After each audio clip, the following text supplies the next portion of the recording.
Buenos días. Bueno, cambiamos un poco de tercio relativamente hablando. Cambiamos de tercio en la medida en que va a ser una continuidad de lo que ha expuesto ya mi compañera Rosa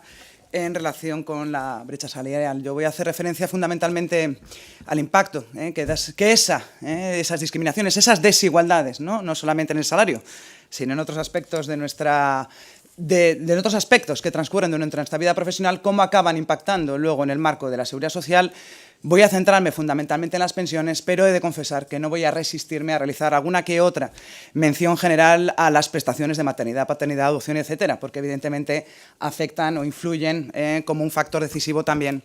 en relación con esas desigualdades que luego afectan evidentemente al marco de la seguridad social. En fin, vamos allá. En fin, yo creo que a estas alturas hacer referencia a un diagnóstico sobre la existencia o no de la brecha salarial o la brecha de género en las pensiones es casi prácticamente, en fin, es absolutamente vacuo. Creo que argumentar en estos momentos o discutir o debatir si existe o no existe, creo que no tiene ningún sentido en la medida que, tanto la brecha salarial por una parte, pero en la que yo me voy a centrar, en la brecha de género en el marco de la seguridad social está perfectamente avalado por numerosos informes, por numerosos estudios, por numerosa documentación realizada en los últimos años y realizada además particularmente durante este mismo año. Y yo en este sentido me voy a referir, bueno, simplemente les comunico que esa brecha de género queda perfectamente reflejada en números. Yo soy, como se han dicho antes ya por Anne, que yo soy profesora de Derecho, pero estudié Filosofía, los números no se me dan muy bien, debo confesar, con lo cual remito a todos aquellos y aquellas, fundamentalmente, que quieran contrastar esos números, bueno, pues que acudan a los dos informes elaborados por las centrales sindicales mayoritarias a nivel nacional, que son comisiones UGT, que realizaron sendos informes en febrero y en marzo de este mismo año, donde simplemente van, de alguna manera, desglosando pensión por pensión las diferencias que en concepto de pensión perciben hombres y mujeres en nuestro país, a excepción hecha de la pensión de viudedad y de la pensión ESOBI, básicamente porque esas tienen básicamente rostro de mujer y por lo tanto ahí la desigualdad es fundamentalmente o está basada fundamentalmente en que las perceptoras generales o con mayoritarias de ambas pensiones son mujeres. La segunda cuestión que yo creo o la segunda evidencia que también es clara y creo que tampoco da lugar a la discusión, o creo que no tiene por qué dar lugar a ningún tipo de discusión, es que es la base sobre la cual, o el fundamento sobre el cual luego tenemos durante las pensiones, durante el marco, o desde la perspectiva de la seguridad social, esas desigualdades en el marco de la retribución que percibimos en ese tipo de prestaciones. A mí siempre me gusta referirme, porque yo ya sé que normalmente se alude, ¿no?, a las multitudes de factores que generan que luego cuando accedamos a algún tipo de pensión, a algún tipo de prestación, más ampliamente hablando, bueno, pues afectan. Pero yo creo que lo resume muy bien la resolución del Parlamento Europeo sobre la necesidad de una estrategia de la Unión Europea para eliminar y prevenir la brecha de género del año 2017, donde simplemente al principio de ese documento nos dice: la brecha de género en las pensiones no es más que un reflejo de la gran cantidad de desigualdades que experimentamos las mujeres a lo largo de nuestra vida y nuestra carrera profesional. Luego yo creo que eso resume perfectamente las causas que generan luego esa desigualdad en el marco de las pensiones. Obviamente las causas son múltiples. La principal, ya ha aludido, ya se ha referido Rosa en la parte de su intervención, es decir, está claro que desde nuestra perspectiva, es decir, abundando en el marco del régimen de seguridad social español, está claro que el hecho de tener un régimen de seguridad social eminentemente contributivo hace que este se base, obviamente, en los salarios que se perciben y sobre las cotizaciones efectuadas sobre los salarios percibidos durante nuestra vida profesional. Luego, si existe una brecha salarial durante nuestra vida profesional, esto luego, obviamente, va a acabar impactando en las cuantías de las pensiones. Esto es evidente, no hay ninguna discusión, no hay ningún debate con respecto a esta situación. No es la única causa que luego va a afectar a esa desigualdad en las pensiones, sí que es la principal, pero no la única. Se ha hablado también de la segmentación vertical y horizontal en el mercado de trabajo, el techo de cristal. Se puede hacer referencia fundamentalmente a un aspecto que es importante, que es la propia construcción de la legislación laboral y de seguridad social que tenemos, una construcción o un reguladora basada fundamentalmente en un modelo de familia muy específico, tradicional, relativamente arcaico, en el que, bueno, pues a pesar de los avances y evolución sufrida durante los últimos años, podemos decir que nuestra legislación laboral y de seguridad social todavía sigue, en términos generales, anclada en un modelo en el que, básicamente, las tareas de cuidado acaban estando residenciada a nosotras, es decir, eso nos trasladan a nosotras, ¿no? Y eso simplemente como uno de los motivos también que afectan a esta desigualdad en pensiones, en la medida en que también se ha dicho previamente, al final nuestras carreras de cotización van a acabar interrumpidas en determinados momentos de nuestra vida profesional, pues yo qué sé, pues porque además de las suspensiones del contrato por maternidad y posterior prestación de maternidad que corresponda, pues en fin, reducimos nuestras jornadas de manera mayoritaria, accedemos o disfrutamos o somos mayoritariamente beneficiarias de las excedencias por cuidado de hijos y por cuidado de familiares. En fin, todos esos factores afectan indudablemente a que nuestras carreras de cotización en general vayan a ser desiguales, que además sean más cortas y que además sufran determinadas interrupciones, todo lo cual va a acabar impactando, insisto, luego en el marco de las prestaciones con carácter general y obviamente en el marco de las pensiones y sobre todo de aquellas pensiones que exigen carreras de cotización o carreras aseguradoras más largas, básicamente la pensión de jubilación, sin ningún género de dudas. Yo en este contexto, y ya lo he dicho en el primer momento de mi intervención, al comienzo, cuando os he saludado a todo el mundo, mi objetivo fundamentalmente es hacer un dibujo general, una panorámica general de cuál es la regulación actual desde el punto de vista de la seguridad social y, de alguna manera, aproximarnos a algún tipo de propuesta de reforma que se podría efectuar ya, desde la perspectiva de la Ley General de Seguridad Social, sin afectar, quiero decir, en este caso, a la legislación laboral. Evidentemente, este tipo de aproximación es una aproximación parcial en la medida en que yo soy plenamente consciente, y lo puedo decir con carácter introductorio y también con carácter conclusivo. Si se quiere reducir, eliminar las brechas en general, la brecha de género en pensiones particularmente, hay que reformar, es decir, tenemos que reformar nuestra legislación laboral y de seguridad social desde una manera holística, desde una manera general, amplia, no solamente la perspectiva de seguridad social, sino obviamente, como ya ha referido Rosa con anterioridad, la materia relacionada con, en este caso, en los trabajadores por cuenta ajena, en el Estatuto de los Trabajadores u otro tipo de normas laborales. Porque, como digo, si al final la brecha de género en las pensiones es producto de esas desigualdades en el mercado de trabajo, evidentemente primero habrá que regular o habrá que reformar o habrá que establecer medidas de reforma, de modificación sobre la regulación en el mercado laboral y que posteriormente acaban impactando, insisto, en este caso, en el marco de las prestaciones. Por tanto, aunque yo tenga esta posición holística, es decir, hay que reformar con carácter general, creo que el modelo que todavía sigue existiendo en España es un modelo, vamos a decir, que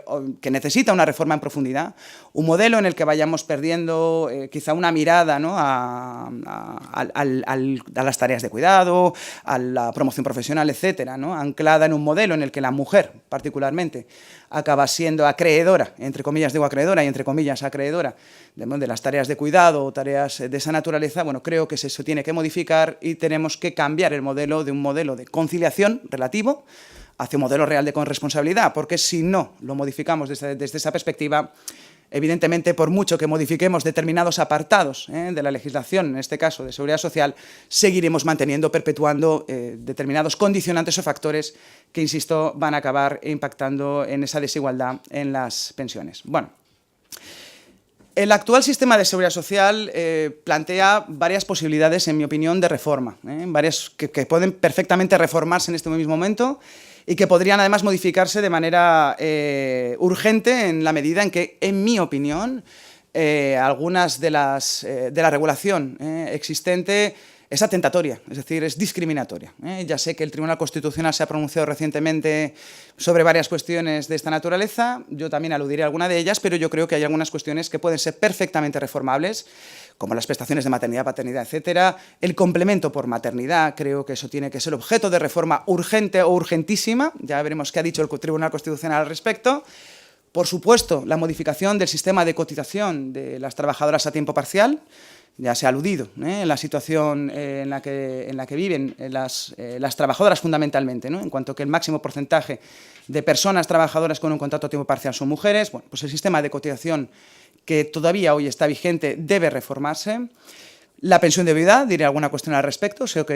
que sobre esta pensión en concreto pueden existir divergencias de distinta naturaleza. Yo voy a dar mi opinión sobre la pensión de viudedad y me centraré finalmente en la pensión de jubilación.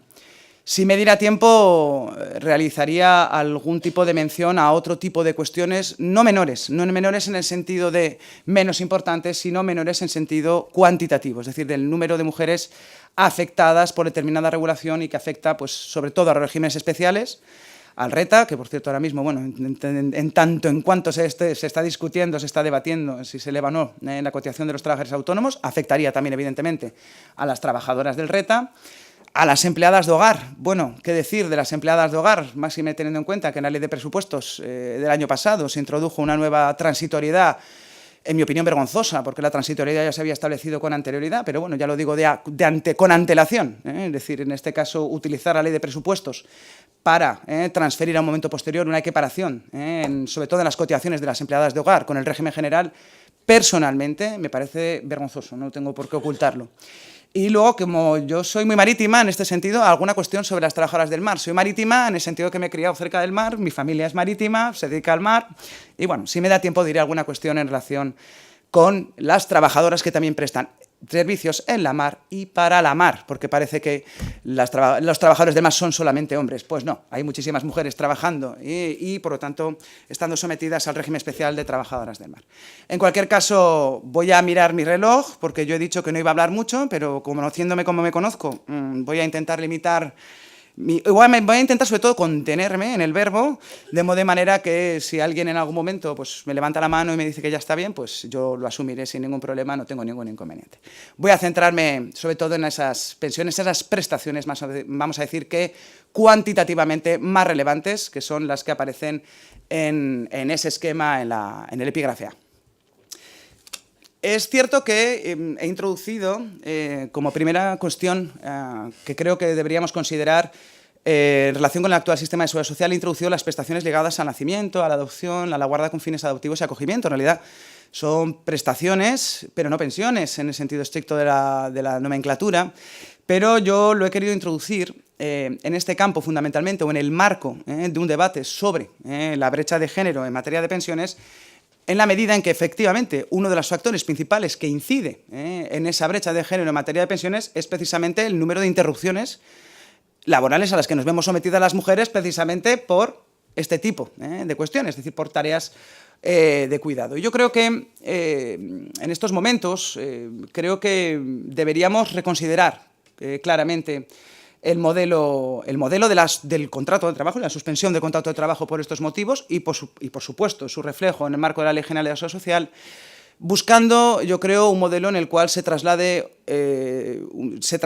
o transfiramos o reformemos de cara a una verdadera corresponsabilidad entre progenitores en este tipo de tareas. Lo digo claramente porque ya sé que hay varias propuestas legislativas precisamente en este sentido y yo personalmente sí soy fuertemente partidaria de una modificación del paradigma en su totalidad, modificación por tanto del Estatuto de los Trabajadores y correlativamente de la Ley General de Seguridad Social para configurar un sistema de prestaciones de esta naturaleza basadas en la intransferibilidad de los mismos y en la individualización de las prestaciones. Maternidad y paternidad indistintas, con igual duración, intransferibles entre los progenitores, si es que pudieran existir, evidentemente también teniendo en cuenta situaciones familiares diversas, por ejemplo, la monoparentalidad, que también debería mantenerse o debería evidentemente tomarse en consideración en toda esta regulación, y creo que ese modelo sería un modelo más favorable a reducir el impacto que tienen las interrupciones de nuestras cotizaciones cuando somos nosotras las que interrumpimos nuestra vida laboral, sobre todo en determinadas duraciones por estos supuestos. Es verdad y soy consciente en este sentido que lo que acabo de decir, igual hay alguien en la sala que me lo señala o que me lo recuerda, en la cual el Tribunal Constitucional muy recientemente, en fin, creo que es el 19 de octubre, es una sentencia de 17 de octubre del año 2018, es decir, de hace nada, en la que el Tribunal Constitucional ha avalado la no discriminación del permiso de paternidad con respecto a la maternidad en cuanto a su duración. Esa sentencia del Tribunal Constitucional lleva un voto particular, tengo que decirlo, es decir, es una sentencia que fundamentalmente avala la inexistencia de esa discriminación por razón de sexo entre las diferencias de trato que reciben los permisos de maternidad y de paternidad, fundamentalmente por el objeto de la prestación por maternidad, señalando el Tribunal Constitucional que en la medida en que el objeto de la suspensión del contrato por maternidad y correlativa prestación de por maternidad es precisamente la recuperación del parto, etcétera, etcétera, pues que obviamente ese hecho biológico lo hace diferente a la de la situación de la paternidad o de la suspensión del contrato por paternidad, y desde esa perspectiva, en fin, la diferencia regulatoria en nuestro Estatuto de los Trabajadores y luego en la Ley General de Seguridad Social no sería contraria al artículo 14 de la Constitución. Esto es lo que ha dicho el Tribunal Constitucional en una postura mayoritaria de todo el tribunal. Sin embargo, creo que sería oportuno, si hay alguien en la sala interesado, que se leyera sobre todo el voto particular. El voto particular que está elevado o se eleva por una magistrada que ha entrado muy recientemente en el Tribunal Constitucional. Es una magistrada que es catedrática de Derecho Constitucional en la Universidad de Málaga y además ha sido una persona que ha trabajado muy intensamente con el Instituto de la Mujer Andaluz. Y esta mujer, bueno, pues realiza un voto particular que creo que es muy esclarecedor, ¿no? Por un lado nos va diciendo que eso de los objetivos, esas finalidades a las que el Tribunal Constitucional alude en esa sentencia mayoritaria, pues en fin, tiene una perspectiva, vamos a decir, que muy reducida, o sea, muy reducida y muy reduccionista con respecto al problema real que plantea esa diversidad de trato no discriminatoria desde la perspectiva del Tribunal Constitucional entre padres y madres, entre comillas, entre progenitores, que casi me gusta mucho más decir progenitores, porque incluso la nomenclatura también debería modificarse. Este tricornio de independencia la postura del Tribunal Constitucional, a la cual respeto pues, como cualquier jurista. En este sentido, he de confesar que, desde mi punto de vista, el voto particular de la magistrada es, en fin, es mucho más intenso, es mucho más denso y, sobre todo, en fin, abarca o da pie a pensar en que el Tribunal Constitucional se hubiera tomado en consideración esas otras cuestiones que la magistrada apunta, probablemente hubiera llegado a un fallo distinto. Dicho lo cual, el Tribunal Constitucional ha dicho esto. Sin embargo, hay proyectos de ley en el Congreso de los Diputados que pueden propiciar que efectivamente el sistema de prestaciones sea igualitario entre ambos progenitores y que además sean intransferibles. Lo saben todo el mundo porque en los medios de comunicación ya se nos ha anunciado que hay un acuerdo PSOE-Podemos en relación con la posible aprobación de la Ley de Presupuestos del Estado del año 2019, en el que se incorpora precisamente esa reforma, o se incorporaría esa reforma si finalmente es aprobada. Si bien es verdad que en lo que se nos ha trasladado en los medios de comunicación, la propuesta que ha prevalecido en ese acuerdo es una propuesta en la cual se habla efectivamente de prestaciones intransferibles e individualizadas, de igual duración, pero de duración, o de, mejor dicho, de ejercicio simultáneo. Personalmente hubiera preferido, de ser posible, y ya veremos lo que ocurre en trámite parlamentario, si esto acaba finalmente aprobándose, que probablemente el ejercicio de esos derechos casi mejor que pueda ser sucesivo, o que por lo menos los progenitores en ese tipo de situaciones puedan elegir el tipo de ejercicio que quieren realizar con respecto a esas suspensiones y posteriores prestaciones. Ya les digo que no era mi intención detenerme mucho en esto, pero no podía resistirme, así que vamos a hacer alguna referencia ya sí a las cuestiones relacionadas con cuestiones o materias centrales desde la perspectiva de la brecha de género desde el punto de vista de las pensiones. En primer lugar, les quería hablar del complemento por maternidad. Yo me imagino que todos los presentes conocen el contenido del complemento por maternidad. Está actualmente regulado en el artículo 60 de la Ley General de Seguridad Social. Se introdujo en la Ley de Presupuestos del Estado en el año 2016. Y yo recuerdo en enero del año 2017, es decir, cuando estábamos debatiendo sobre las novedades que en la Ley de Presupuestos del Estado se habían introducido en materia laboral y de seguridad social, pues bueno, de alguna manera nos quedamos relativamente estupefactos en relación al contenido del artículo 60 de la Ley General de Seguridad Social, ¿no? Por un lado, como todo el mundo sabe, es un complemento que viene bueno, que tiene como objetivo, en fin, de alguna manera complementar o beneficiar a aquellas mujeres con 2 o más hijos por su aportación demográfica a la seguridad social, de tal manera que se complementan las pensiones de jubilación, de incapacidad permanente y de viudedad, precisamente por el número de hijos tenidos durante su vida, eso sí, a partir del segundo hijo, ¿no? Este complemento por maternidad. Yo lo leí en un primer momento, me parecía una redacción de la propia norma un tanto escueta y un poquito, bueno, dejaba múltiples interrogantes en el aire, tal como había sido confeccionada. Bueno, voy a darles mi opinión sobre el complemento por maternidad. Yo creo que el complemento por maternidad tiene que ser reformado. Y tiene que ser reformado por varios motivos. Primero, yo no creo que el complemento por maternidad tenga un impacto real. Si uno alude al número de pensionistas mujeres con 2 o más hijos que perciben el complemento por maternidad, teniendo en cuenta que no tiene carácter retroactivo, estamos hablando de un número de mujeres muy reducido en relación a la cuantía total de mujeres que perciben pensiones de diversa naturaleza. Por lo tanto, yo creo que tiene un impacto ya reducido desde esta perspectiva. Creo además que si su razón de ser del complemento por maternidad es, bueno, en fin, de alguna manera beneficiar o de alguna manera positivizar la aportación la demográfica a la seguridad social que hayamos realizado las mujeres durante nuestra vida, pues creo que eso es muy relativo. Yo si tuviera que hacer una pregunta a todas las personas en esta sala, sobre todo a las mujeres en esta sala, si tienen hijos, porque de aquí a no sé cuántos años vayan a recibir un complemento en sus pensiones diversas, por ese hecho, me imagino que ese no será el motivo principal de la decisión para tener ni hijos ni hijas. Entiendo yo, y lo mismo lo puedo preguntar a los varones, evidentemente de la sala, porque supongo que si nosotras aportamos demográficamente a la seguridad social, me imagino, salvo algún hecho histórico que dicen por ahí, que hubo una mujer virgen, etcétera, el resto de las situaciones da lugar a pensar que algún tipo de contribución masculina ha habido durante ese proceso. Por lo tanto, ya solo sea por eso, es decir, desde un punto de vista general o un cuestionamiento general, creo que el complemento por maternidad debería ser reformado. Pero además es que creo que debería ser reformado ya desde el punto de vista más técnico-jurídico, porque es una medida que se destina a un número de mujeres muy reducido, es decir, a aquellas que hayan tenido 2 o más hijos,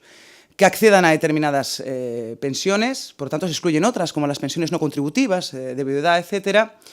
o a las jubilaciones anticipadas, es decir, hay una exclusión real de determinadas mujeres. Y desde esa perspectiva, pues esto genera una desigualdad incluso entre las propias mujeres que han aportado al sistema de seguridad social. Si también tenemos en cuenta los datos manejados con carácter general, sabemos que el 50 y tanto % de las familias en España tienen un único hijo. Y por tanto, todo ese conjunto de eventuales beneficiarias de estas pensiones que pueden ser complementadas quedarían directamente excluidos o excluidas. Tampoco se tienen en cuenta situaciones de hijos con discapacidad. No se tiene en cuenta en la actual regulación del artículo 60 de la Ley General de Seguridad Social. Y tampoco se tiene en cuenta al padre, a los padres. Es decir, es una medida directamente orientada al beneficio de las mujeres pensionistas en ese complemento cuando accedan a ese tipo de prestaciones. Y me refiero al caso de los padres en concreto, porque creo que es una medida que además es discriminatoria en ese sentido y para los varones. No es que lo diga yo, lo han dicho el Tribunal de Justicia de la Unión Europea en varias ocasiones.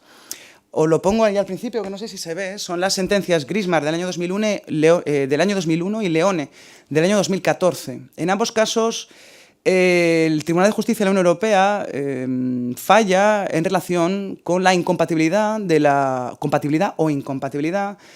normativa francesa, muy similar a nuestro complemento por maternidad con respecto a la Directiva 79/7 que regula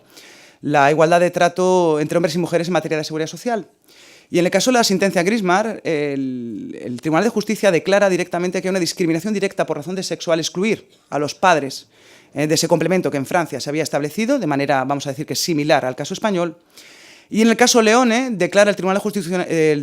de Luxemburgo declara que hay un supuesto de discriminación indirecta por razón de sexo,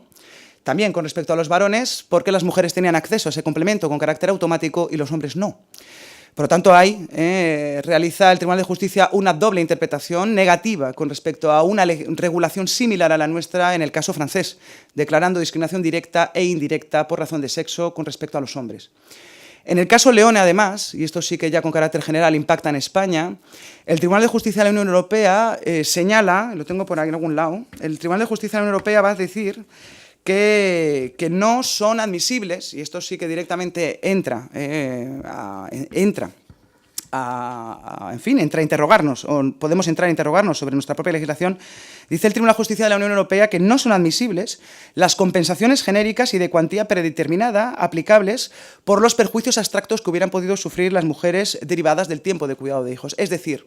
nuestra legislación española, que complementa la pensión a partir del segundo hijo en un 5, en un 10 o un 15%, en función de las situaciones, para el Tribunal de Justicia de la Unión Europea son medidas compensatorias abstractas, no tienen razón de ser y, por lo tanto, también también con carácter discriminatorio. Yo, por lo tanto, considero que el complemento por maternidad debería, de alguna manera, reformularse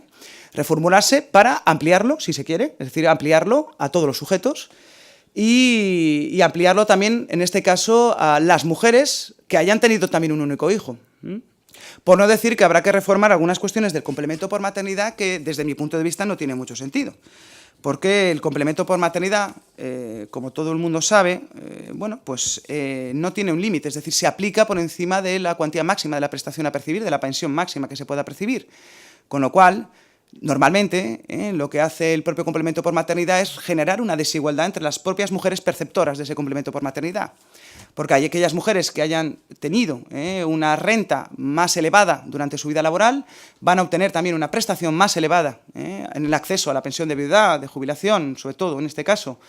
o a la pensión de incapacidad permanente, y desde esa perspectiva el porcentaje, el 5, 10 o 15% sobre una cuantía mucho más elevada va a generar finalmente que esas personas que hayan tenido una vida laboral fundamentalmente más estable, con salarios más elevados, etcétera, pues vean recompensada esa situación en contraposición incluso con las propias mujeres que, percibiendo el complemento por maternidad, no han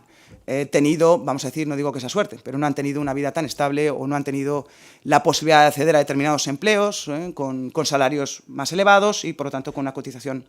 más elevada. Yo creo que el complemento por maternidad, por lo tanto, creo que debería ser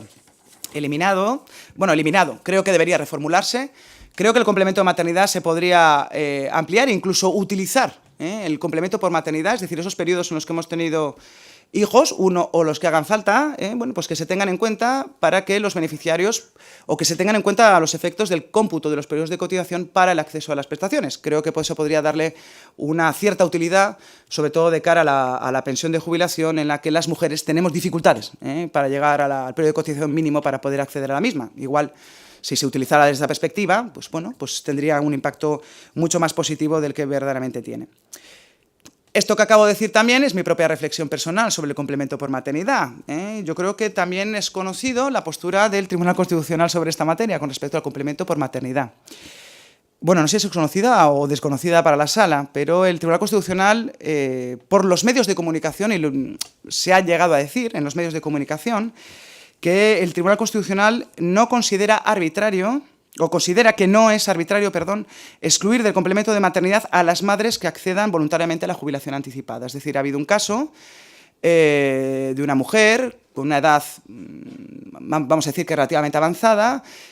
a la cual se le extingue su contrato temporal y, por lo tanto, no entra dentro de uno de los requisitos para poder acceder al complemento por maternidad, que es acceder a la jubilación anticipada de manera no voluntaria. Esto es lo que ocurría en el supuesto de hecho. Y, pues ella va a ir reclamando de manera sucesiva y en un juzgado, el juzgado que conoce el caso, porque ella considera que es discriminatorio el que no se le aplique el complemento de maternidad en esta situación concreta, el juzgado va a elevar cuestión de inconstitucionalidad al Tribunal Constitucional para solicitar que declare o no la inconstitucionalidad de la norma con respecto a este supuesto específico. Y el auto del Tribunal Constitucional, que es el auto número 61 del año 2018, es relativamente reciente también, lo que hace el Tribunal Constitucional, lo digo porque los medios de comunicación han trasladado otra información a la ciudadanía, lo que hace el Tribunal Constitucional es inadmitir la cuestión de inconstitucionalidad por defecto de forma. Es decir, el juzgado que había elevado la cuestión de inconstitucionalidad no había aportado datos suficientes al Tribunal Constitucional para que se pronunciara. Lo digo porque los medios de comunicación lo que han llegado a decir es que el Tribunal Constitucional declara inadmisible entrar en ese supuesto de hecho. Lo que ha declarado inadmisible no es entrar en el supuesto de hecho, sino que ha declarado o ha inadmitido esa cuestión de inconstitucionalidad por defecto de forma, que es distinto. Lo digo porque incluso el gabinete o la oficina de prensa del propio Tribunal Constitucional creo que no acierta tampoco en trasladar a la ciudadanía el contenido de ese auto del Constitucional. Bueno, en cuanto a las cotizaciones a los contratos de tiempo parcial, saben todos los presentes que el sistema de cálculo de las cotizaciones en los contratos a tiempo parcial se basa en un principio de proporcionalidad. Supongo que más o menos se conoce. Es lo que llamamos el coeficiente global de parcialidad. Ese coeficiente global de parcialidad es el que actualmente se incorpora en la Ley General de Seguridad Social y es el coeficiente que se utiliza para calcular el tiempo necesario o los periodos de carencia necesario para poder acceder a determinadas prestaciones. En el caso de los contratos a tiempo parcial, ese cálculo o la aplicación del principio de proporcionalidad es doble. Es decir, nuestra Ley General de Seguridad Social aplica un sistema de acuerdo con el cual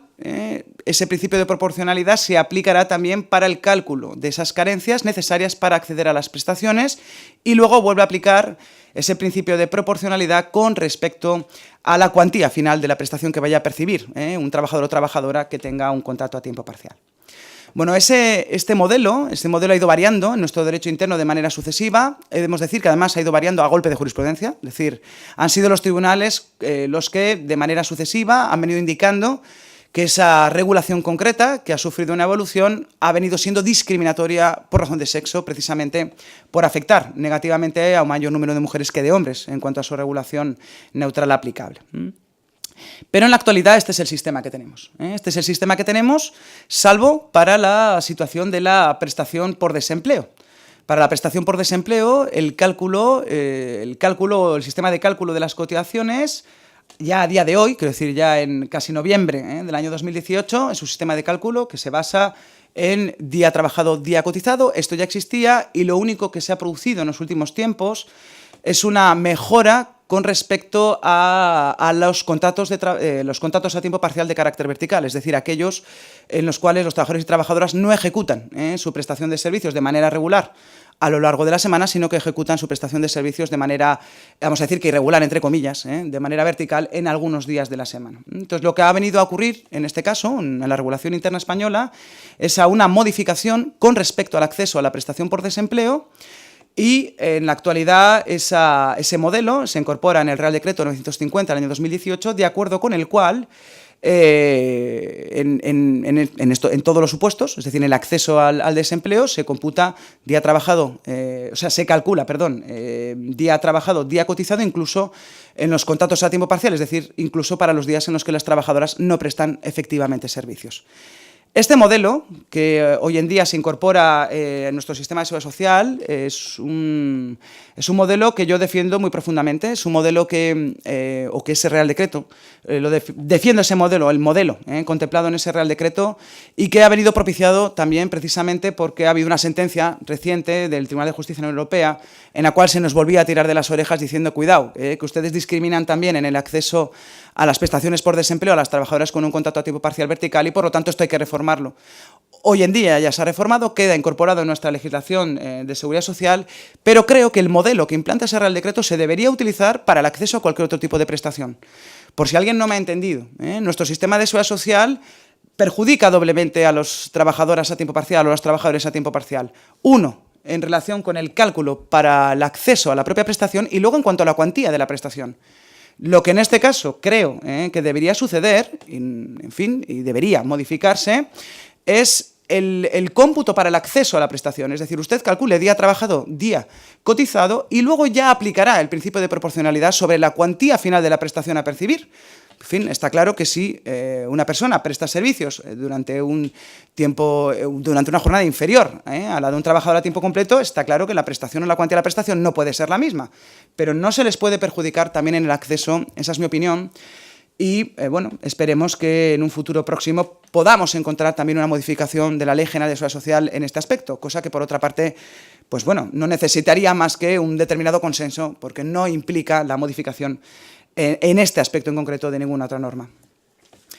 En cuanto a la pensión de viudedad, en relación con la pensión de viudedad, yo soy partidaria personalmente de la modificación de la pensión de viudedad, de la modificación actual de la pensión de viudedad, y más bien soy, y lo voy a decir muy claramente, firme partidaria de que la pensión de viudedad vaya dejando de ser para crear otro tipo de prestaciones individuales, independientes, en función de la situación de cada individuo. Es decir, que no puede haber una prestación de seguridad social, la pensión de viudedad de carácter contributivo, a esta me estoy refiriendo, que sea dependiente de la situación conyugal que se haya podido tener a lo largo de nuestra vida. Esta es mi posición particular. Además, creo que la pensión de viudedad, que tiene un origen muy determinado, en un modelo también de familia muy determinado, con un mercado laboral muy determinado, se ha ido modificando. Eso es evidente. Y yo creo que en día de hoy, por mucho que se hayan producido modificaciones sobre la pensión de viudedad, fundamentalmente destinadas de alguna manera a endurecer el acceso a la pensión, creo que sigue teniendo un carácter, vamos a decir, que difícilmente asumible desde el punto de vista jurídico. ¿Por qué? Porque la pensión de viudedad, tal como está actualmente configurada, otorga una pensión de viudedad, otorga una prestación por parte del sistema de seguridad social a quienes probablemente no lo necesitan, y deja fuera precisamente también de la pensión de viudedad a otras muchas mujeres que efectivamente tienen necesidades reales. Por lo tanto, no protege adecuadamente a quienes están en una situación económicamente dependiente y, sin embargo, podemos atribuir una prestación de seguridad social de esta naturaleza a quien no lo necesita.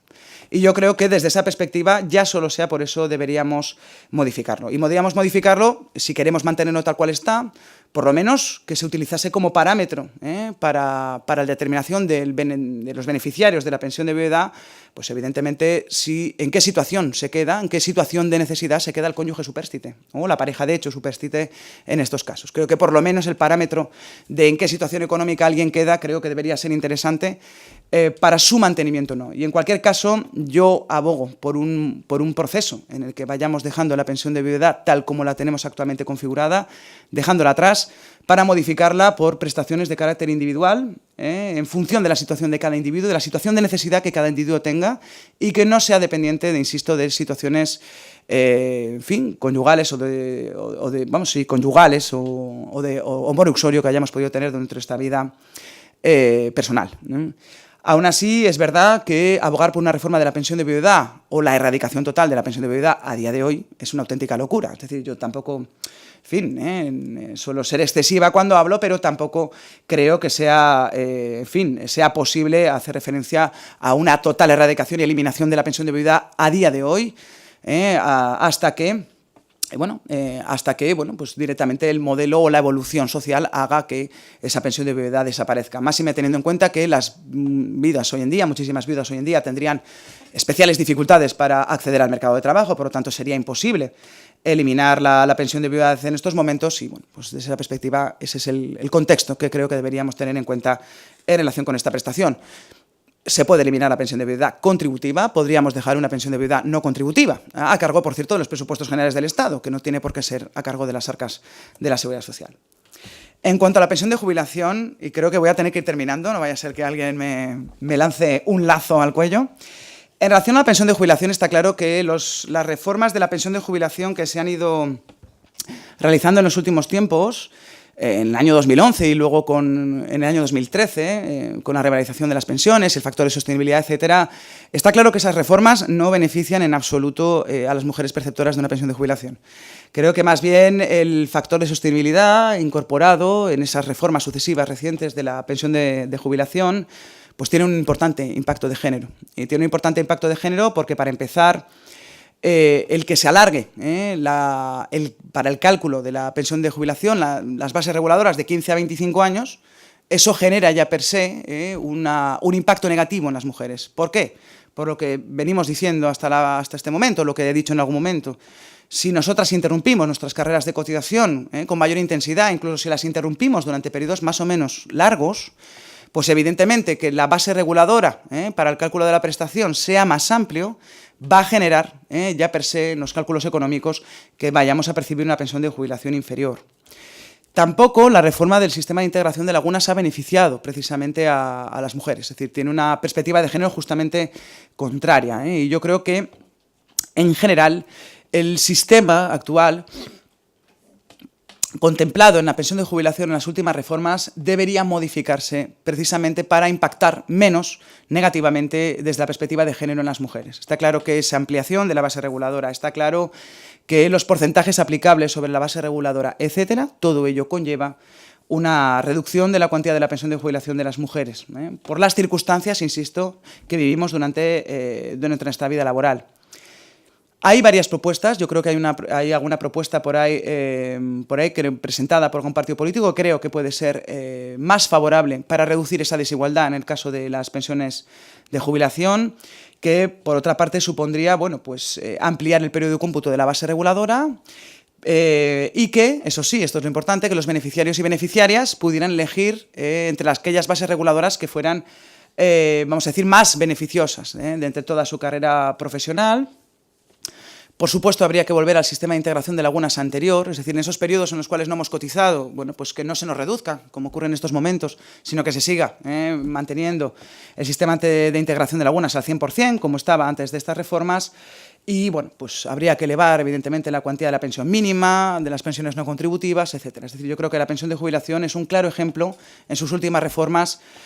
un claro ejemplo de regulación que impacta negativamente desde la perspectiva de género en las mujeres. Eso es evidente, no hay mayor. En este sentido, creo que hay poca discusión. En cuanto a algunas cuestiones que tenía por ahí planteadas, voy a simplemente apuntar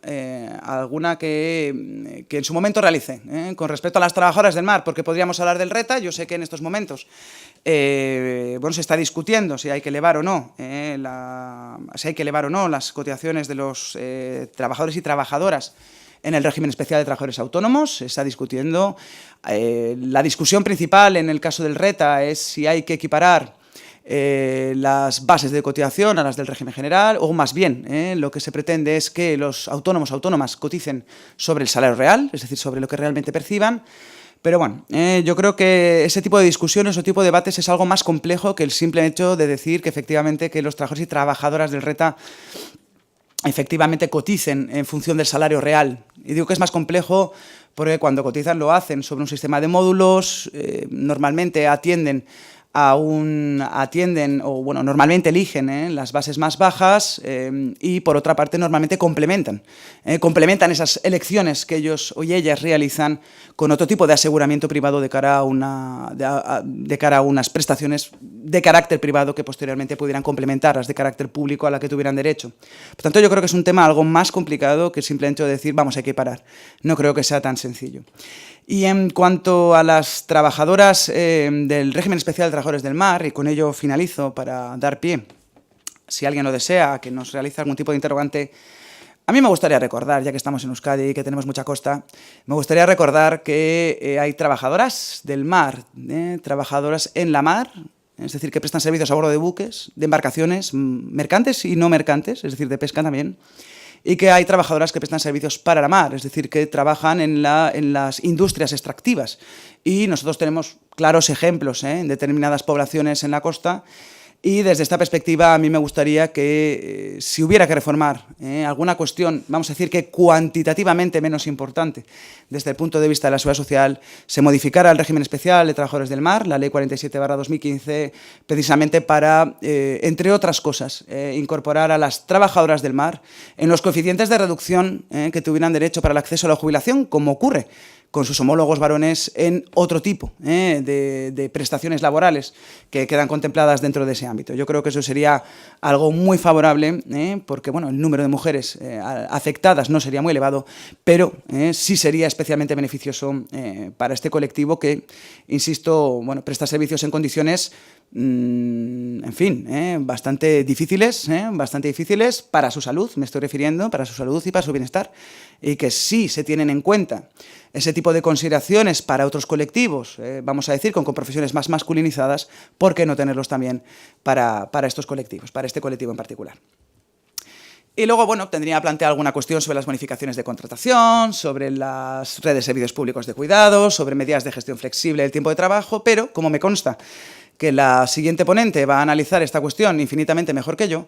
pues yo finalizo aquí, les doy las gracias y, en fin, si tienen algún interrogante que podamos responder, lo intentaremos desde la tribuna. Gracias. Eskerrik asko.